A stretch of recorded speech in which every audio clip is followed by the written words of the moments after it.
Imperative mood, бұйрық рай. Бұйрық рай ағылшын тілінде өтініш, шақыру, тыйым салу, бұйыру және тағы басқа жағдайларда қолданылады. Бұйрық рай сөйлемдерде зат есім қолданылмайды. Open the window, терезені аш. Бұйрық рай жасау үшін етістіктің инфинитив түрінен to қосымша сөзін алып тастау керек. To read, read. To go, go. Stand up.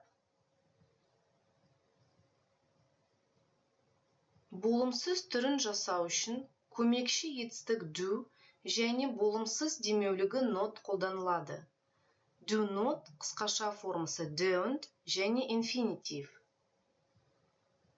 Don't smoke.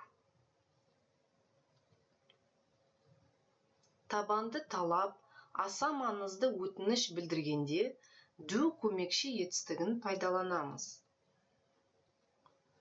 Do read this book. Сыпайы түріндегі өтінішті және шақыру, ұсыныс білдіргенде сөйлемнің басында немесе соңында келесі сөздерді қолданыламыз. Please, will you, won't you? Please, give me some money.